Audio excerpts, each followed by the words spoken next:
From the All Indiana Podcast Network. The All Indiana Podcast Network. This is the News 8 Daily 8. Now all the latest news. Kylie Conway has all the news you need to know. And more. Please stand by. Now, here's Wish TV's Kylie Conway. Hi, this is Kylie Conway, and this is the News 8 Daily 8 for Monday, August 2nd. After a cool start, we'll see mostly sunny skies and highs only in the upper 70s.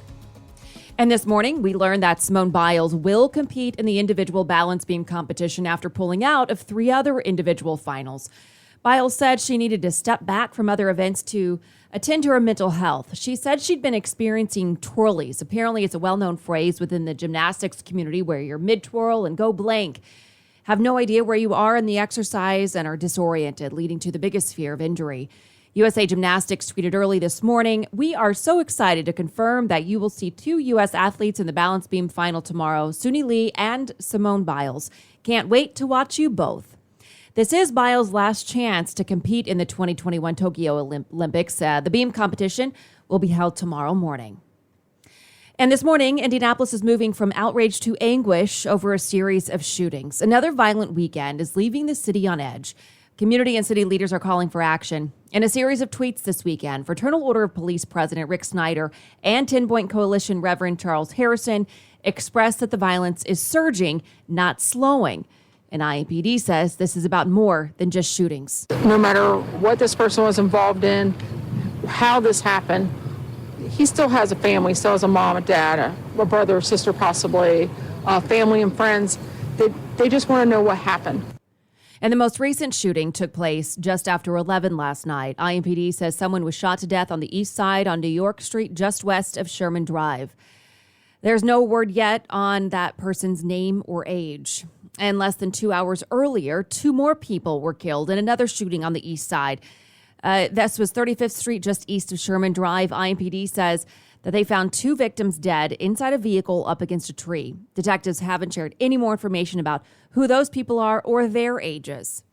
On Saturday afternoon, violence rocked the near northwest side. 5 people were shot at a funeral home, including a 4-year-old and 16-year-old. IMPD says the other 3 victims are adult men. According to the department, the 4-year-old is in critical condition. Detectives say the other victims' injuries are not life-threatening. Community leaders are asking this violence to stop. Reverend Charles Harrison is hosting a peace walk today in response to the violence. It starts at Barnes United Methodist Church at 6 tonight. There will be more pain and suffering. Those are the words of Dr. Anthony Fauci as COVID-19 cases surge. Fauci says that not enough people have the vaccination to end the spread of the Delta variant. As of this morning, 58% of the people who are eligible for the shot are fully vaccinated against the virus. That's according to the CDC. 67% of that same group have at least 1 shot. Fauci is warning that things will get worse, but not as bad as they have been in the past. I don't think we're going to see lockdowns. I think we have enough of the percentage of people in the country, not enough to crush the outbreak, but I believe enough to not allow us to get into the situation we were in last winter.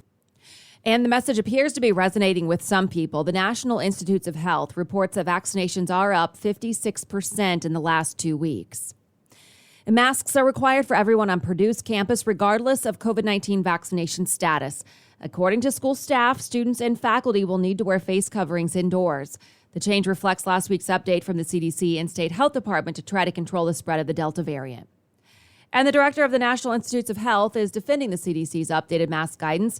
According to Dr. Francis Collins, the encouragement for everyone to wear masks indoors is primarily to protect unvaccinated people. And according to Dr. Collins, unvaccinated people are 3 times more likely to get infected with the virus. That's compared to people vaccinated against COVID-19. He adds the unvaccinated are also 25 times more likely to be hospitalized. And starting this morning, fully vaccinated people traveling from the United States to England do not have to quarantine. People arriving in the country would have to show proof of vaccination if they're from a country on the UK's Amber List. On that list are countries the government wants people to take COVID-19 tests and quarantine when returning from. The same cannot be said for travelers from England to the U.S. According to the White House, existing travel restrictions are staying in place for now. The administration points to concerns over the Delta variant as the reason for keeping the rules. And today, courtrooms across the country could be filling up after the federal eviction moratorium lifted over the weekend. Calls are growing louder for the Biden administration to act. John Lawrence reports on what could come next for millions of Americans. The United States is hurtling toward a housing crisis. We can't work, we can't pay. More than 11 million people are currently late on their rent payments, and soon they could be out of their homes. Not only do I expect to see mass evictions across the country and filings, I also expect to see all of those cases that are currently on hold immediately move forward and widespread eviction in all of those cities and states where tenants were being protected from the federal moratorium. Democratic lawmakers failed to get enough votes to extend the ban on evictions for non-payment of rent, which the CDC imposed last September. The moratorium expired Saturday. Speaker of the House Nancy Pelosi says state and local governments should use the Emergency Rental Assistance Program to help residents. Democratic Senator Joe Manchin says he agrees. First of all, the money's already there, as you Right. said. Why didn't it go out the door? I can't tell you that. don't know. But to put blame on anybody right now, let's fix that and make sure that we're able to use the money for the purpose it was appropriated for. In the meantime, under-pressure landlords are getting ready to file eviction papers in local court.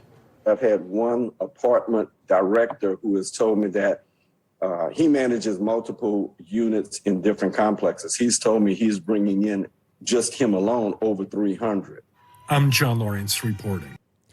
And now at Colts camp, where two big storylines are playing out as the team enters week 2 of training. Head coach Frank Reich is expected to make his first appearance since testing positive for COVID-19. The other story that has fans talking this morning is a foot injury for Carson Wentz.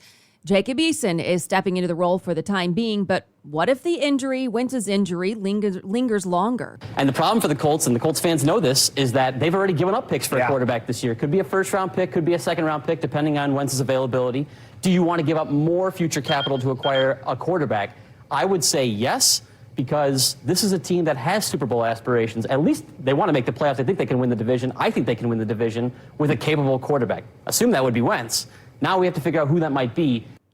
The NFL Network reports the QB will spend the early part of this week resting and rehabbing. If that doesn't work, surgery is on the table.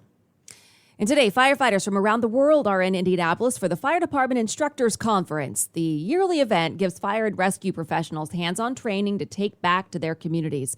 The education director of FDIC International stopped by Weekend Daybreak to explain why the event is so important. Well, it's sets and reps, right? And so, in other words, just like when you're training for the Olympics or a sports team, we're constantly drilling. And why we come together at this event is to share some of the best practices, things learned, new innovations. The conference is taking place in the Indiana Convention Center and Lucas Oil Stadium through Sunday. At least 8 people have died after wildfires in Turkey. According to the country's agriculture and forestry ministry, 117 fires have been burning along the Mediterranean coast since July 28th. This morning, all but 8 are contained. People in the area are evacuating. Some are using small boats. Others are using vehicles on land. One forestry official says 8 planes and 50 helicopters will try to fight the flames from the sky today. This has been your News 8 Daily 8 for Wish TV. I'm Kylie Conway. Online at wishtv.com and follow us on Facebook when you search Wish TV. Check out more podcasts from the All Indiana Podcast Network now at allindianapodcastnetwork.com. allindianapodcastnetwork.com.